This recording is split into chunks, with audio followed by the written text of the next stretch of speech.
Hi there, it's 1T, Mr. Smith, and in this video I'll be going over our syllabus.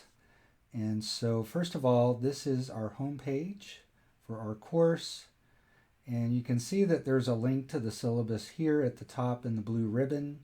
If you click on that link, it'll take you to the syllabus. But there's actually a link here, syllabus and calendar, where there's a little bit more. So first of all, you have a link that tells you what a syllabus is if you're not all that familiar with syllabi. Perhaps you're new to college. So you can read on or click on that to read about that if you're interested. Here is our link for the syllabus, and the video I'm creating, of course, you're going to find here. Let me go ahead and click on syllabus. So here's our syllabus. The syllabi are now in concourse, so this is different than last semester. This is something new. But anyway, let's just go through this. So this is all our class information for this course. And notice our section is 22401. So that's what distinguishes us from all the other 305 courses. Notice this tells us that it's paired with the BASM course. Oops, I forgot to put in the 0053. I'll have to fix that. So here's my contact information. My name is Scott Smith. Scott is with 1T, and that's where I got my nickname from, 1T. My email is SCOTSMITH, Scott Smith, no period, at dallascollege.edu. My office is at Brookhaven in the J building, J127. If you're ever here, you're welcome to stop by. And then my phone number is there as well, 972-677-8940. So office hours for this course are done virtually in Teams by appointment. I used to have a time that I would set aside, and I just found that I had very few students come. And I think that's just because students have so many different schedules. Schedules are all over the place. And so for that reason, I ask students to just make an appointment with me. Please don't hesitate to contact me if you would like to set up a tutoring time and get some help. You can call me or email me to arrange a session. And again, you're welcome. You can see my office hours at Brookhaven Monday through Thursdays, 8:15 to 9:15 a.m. and Monday, Wednesday, 12:30 to 1 p.m. So you're certainly welcome to stop by at those times. But those are times that you can expect to be able to reach me pretty much right away, unless I'm in the middle of something. Let's go on and look at course information. Of course, this is an online course. Notice the withdrawal date here of February. How about April 17th? And the certification date is February 3rd. We'll talk about that more later. Here's a description of the course and learning outcomes. If you're interested in that, you can look those over. This is the book that we'll be using, Pre-Algebra and Introductory Algebra. And this book is included as part of your tuition. In fact, what you really get is MyLab Math, which is an online program. We're going to be doing all your assignments except, no, actually for an online course, also including your tests. So everything's online. And this is all part of the tuition when you sign up for the course. As long as you don't opt out of the Include program, which we do not encourage. So I think there's everything there that you need to know as far as getting started. But I'll also be making a video about my math lab and how to get around in that. So I would recommend you watch that. Excuse me, I'm sorry my voice seems to be going away today. Here's the calculator that I'll be using in this course. It's a TI-30XS multi-view calculator. It's a very good calculator. not just good for this class, but it's a good one to keep around the house. But the main thing is that you can put complex fractions into a calculator. That's where you have fractions within fractions. If you're real comfortable with the TI-84 calculator, that's also an option. But it's certainly a little bit more challenging to use and a much more expensive calculator if you don't already have it. So normally you can get one of these calculators for under 20 bucks. I think I saw them on Amazon just the other day for 13, so there was a deal. Let's look at graded work. So notice you have homework 10%, quizzes 10%, tests 60%, and the final exam is 20%. With homework, the nice thing is when you put in an answer, you're going to know if you did it right or wrong. And normally you can get immediate feedback to see exactly what you did wrong, or you can look at an example that's very similar. Now I just want to point out that you have to be careful with that, because if you find yourself clicking on the help buttons every time you do a problem, you just need to realize you haven't learned that problem. You want to make sure that you can do problems without looking at any notes or anything. That's one reason why we have the quizzes.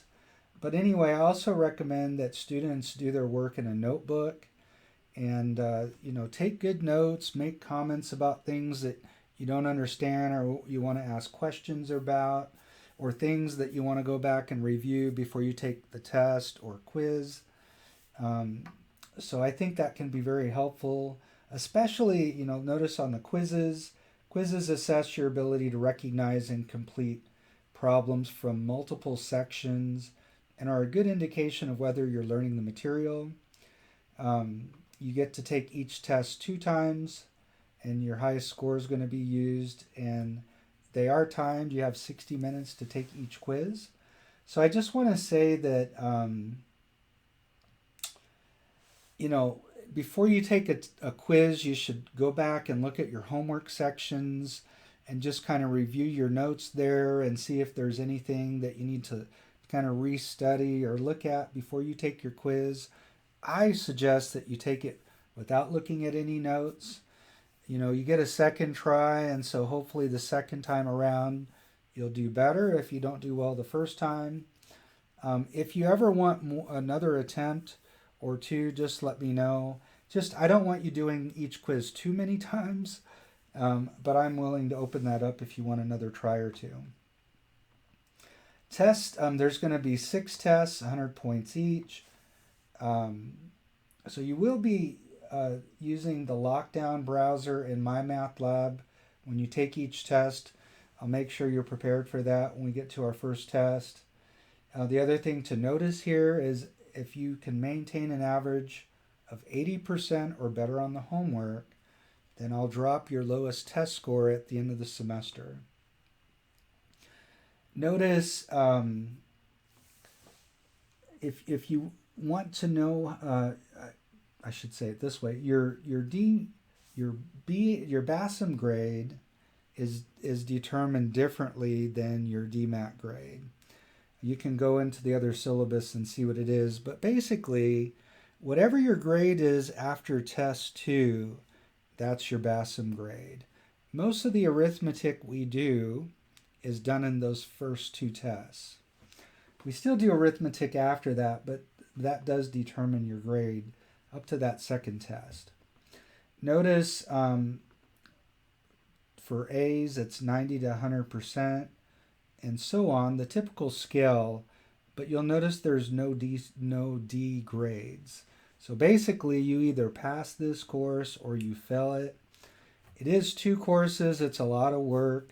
So I really hope that you'll make every effort to get through it the first time and be done with it. Nobody wants to come back and redo a course and you have to take 2 courses all over again. All right, here's your schedule. I'll be sending out a copy of something I did in Excel. So basically the schedule will be in Excel. And I would encourage you to keep that wherever you have your notebook or whatever you're going to be using when you do your homework. Um, every week you should know what to expect as far as what assignments to do. Also, each week I'll make an announcement and just remind you of what's due that week. And in my math lab, it also has due dates. So if there's ever any question, let me know. But I think that you'll find it's pretty clear. You can see in the first week, we're going to do up to the percent assignment here. And you can also see that there's no test until we get to week 4. That'll be your first test. All right, a couple more things. If there's any changes that need to be made to this course, any adjustments, I will announce those in eCampus and send out an email. Attendance and participation, this is an important one. We talked about you being certified as participating in the course. In order to do that, you need to complete the week 1 assignments, that's up to the percent assignment, by Saturday, February 1st, by midnight, with an average score of 70%. Excuse me. I do recommend that you shoot for 80% because remember, that's what you need in order to drop your lowest test score. For those receiving financial aid, not being certified is likely to affect your financial aid, so you want to make sure that you are certified. Note though, this is a minimum requirement to actually be on schedule in the course. You can see on that schedule we're just looking at that you have, you should be done with assignment 2.4, everything up to 2.4 by Sunday, February 2nd. Finally, if you have any quizzes or homework that's late, it's 25%. Generally, you're not going to be able to take a test late, so don't wait till the last minute. Get it done before the deadline. But if there's anything that comes up, any special circumstances, please make sure you contact me right away. I'm much more willing to work with students who do that than students that talk to me a week later and they're like, oh yeah, I didn't take the test. What should I do? You'd basically get a 0. So make sure that you are getting things done, especially the tests, getting those done on time. So here's some support contacts, things like, reaching your success coach or tutoring. You can see the other things that are there. The other thing that I would point out is the institutional policies. Make sure you've gone in there and looked those over. It just talks about the things you should know about our policies, about student conduct, disability services, dropping classes, all those kinds of things. So again, if there's any questions about anything, on the syllabus or anything else, just reach out to me and I'll do whatever I can to make sure I answer your questions. All right, well, I hope you have a great semester. That's all I have to say about the syllabus for now.